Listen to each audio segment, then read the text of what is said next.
Pour rester sur l'abécédaire, justement, tu dédicaçais ce livre aux petites gens, aux braves gens.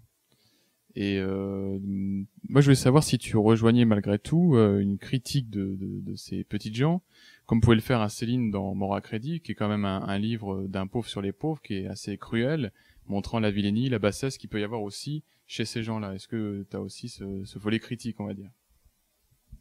Un sujet très intéressant. D'abord, on voit que l'idéalisation des petites gens vient toujours de la bourgeoisie.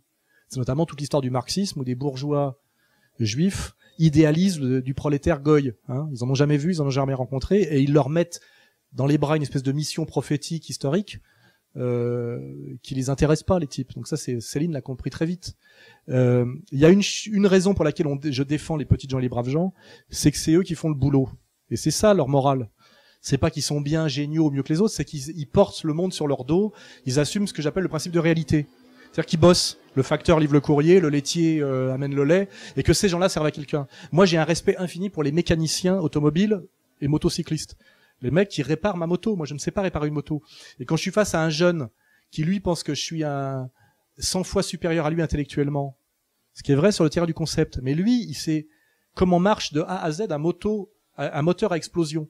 Le génie humain, c'est infiniment complexe de maîtriser la totalité du fonctionnement d'un moteur à explosion. Moi, je comprends en gros comment ça marche, mais je suis pas capable de réparer une moto. Et ce qui veut dire que le mec, intellectuellement, à un moment donné, il me domine totalement. Et pourtant, il ose pas le penser parce qu'il subit toutes les catégories de la domination bourgeoise, quoi, voilà. Et donc, moi, mon respect des petites gens, il est sans doute le même que celui de Céline. C'est que c'est quand même ceux qui meurent à la guerre, ceux qui font le boulot, hein. Voilà. C'est que de toute façon, ils portent le monde sur leur dos, ils en chient et on les paye mal. Donc, respect pour ça. Mais ça veut pas dire qu'ils sont des Christ ou des anges. Et c'est ça tout le côté insupportable de la gauche bourgeoise qui idéalise le prolo, puis après d'ailleurs le hait parce que l'ayant idéalisé, elle est déçue. C'est toute l'histoire des gauchistes établis en 68 qui ont rêvé de la révolution prolétarienne parce qu'ils voulaient un spectacle où ils voulaient faire chier leur père, où ils voulaient sortir de l'ennui mauriacien de la bourgeoisie. Ils sont allés voir les ouvriers les ont envoyés chier. Parce que les ouvriers avaient d'autres problèmes. Et du coup, après, ils sont passés dans la haine de l'ouvrier. Et cette haine 68arde de l'ouvrier qui vient des connards installés et de la manière dont Jean-Paul Sartre a été reçu, ce qui est très normal quand il est allé à Boulogne-Billancourt. De là vient toute la haine du prolo de la bourgeoisie de gauche, hein, et qui fait qu'aujourd'hui, ils sont plus à droite que la droite. C'est ça toute l'histoire du trotskisme, toute l'histoire des néoconservateurs, etc. Hein. Et moi, effectivement, c'est là-dessus, je suis très proche de Céline, ce qui est normal. Je suis quelqu'un qui a côtoyé les petites gens toute sa vie, qui les respecte parce que moi, j'ai conscience relativement d'être un parasite. C'est-à-dire que je produis du concept, je produis de la culture, mais je produis pas au sens direct du terme. Et je respecte quand même les gens qui assument la production à ma place. Et c'est pour ça que relativement, je dois les défendre, parce que c'est exactement comme quand Mao envoyait les étudiants chinois travailler dans les champs. Il leur faisait bien comprendre que les études de l'étudiant étaient payées par l'agriculteur. C'est ça la logique marxiste, la logique économique. Et moi, je peux faire relativement le guignol, parce que j'ai du talent, c'est certain, et du courage, ça c'est inéluctable, évident, et je le revendique. Hein. J'ai échappé aussi au monde de l'usine et tout ça, parce que j'ai voulu me hisser, etc.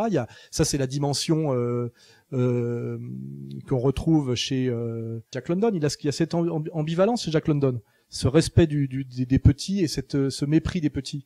Et c'est chez Céline aussi, parce que tu les respectes parce que c'est l'humanité souffrance, tu les côtoies et en même temps, tu vois bien qu'ils ont finalement toutes les laideurs de l'être collectif et les laideurs du mammifère humain, quoi. Et puis aussi, tu les méprises un peu parce que toi, t'as réussi à t'extraire de ce monde-là et qu'eux, finalement, ne s'en sortent pas. C'est-à-dire qu'ils portent leur chaîne, quoi. Je veux dire, et puis de temps en temps, il y en a un qui s'en sort. Alors ça peut donner Bernard Tapie, ça peut donner le héros de Germinal, ou ça peut donner Audiard. Je sais pas. Enfin voilà. Et c'est vrai qu'à la fois j'ai un très grand respect pour eux, à la fois je les idéalise pas, et aussi je prétends quand même que moi j'ai réussi à me hisser au-dessus d'eux, et que j'y suis arrivé parce que j'ai produit quand même un gros boulot. L'air de rien. Quand j'étais aux arts et métiers, par exemple, j'étais élève le soir aux arts et métiers. Les arts et métiers, c'est pas l'université, c'est les gens qui bossent et qui vont le soir à des cours pour essayer de changer de catégorie. C'était plein d'asiatiques et c'était plein de gens issus de l'immigration, du tiers-monde, mais surtout des asiates, des boat people. Et là, tu te dis, il y a quand même des gens qui essayent de s'élever au-dessus de leurs conditions et qui mouillent le maillot, qui en chient pour changer de catégorie. Et j'aurais beaucoup de respect pour ces gens-là. Alors que dans la vision, on va dire, prolétarienne imposée par la bourgeoisie, la solidarité de classe, c'est aussi l'enfermement de classe. Tu dois rester dans le prolétariat, tu dois pas en sortir. Et moi, j'ai aussi quelque part, parfois comme Céline, un petit mépris pour ces gens qui sont incapables de sortir de leurs conditions, alors que Céline est sortie de sa condition. C'est-à-dire qu'à un moment donné, le petit bourgeois ou le prolétaire de génie, à un moment donné, il sait d'où il vient, mais il sait aussi que ceux dont il est issu ne s'en sortiront jamais. Et il y a une espèce de tendresse et de mépris. Ça dépend des moments. Il y a les deux. Il y a cette ambivalence. Et ça, c'est le réalisme populaire. C'est tout. Hein. Voilà. Il y a toute tendresse, ironie, parfois un peu d'agacement, un peu de colère aussi. Même parfois, c'est agaçant parfois de voir comme les mecs ne veulent pas s'en sortir. Hein. Se replongent, etc. L'alcoolisme, etc. Mais c'est pour ça que j'ai quand même dédié ce bouquin aux petites gens et aux braves gens, parce qu'en dernière instance, c'est eux qui font le boulot et le sale boulot. Et que ça, c'est définitif. Tu vois ce que je veux dire? C'est au-delà de tout jugement moral ou individuel. Hein, c'est que le plombier est peut-être un peu con, mais il est plombier. Et tu vois, et moi, je sais à quoi servent les plombiers et je fais pas de plomberie et je suis bien content que le plombier vienne et fasse son boulot, tu vois. Même si parfois il m'agace parce qu'il a rien compris à la politique, parce qu'il pense que Sarkozy va sauver le pays, parce qu'il dit que quand même il a une belle femme avec Carla Bruni. Enfin, tu vois, des fois tu te dis, quand même un peu abruti le mec. Mais il fait le boulot et il est à quatre pattes sous ton évier, tu vois, et voilà. Et ça, l'air de rien, c'est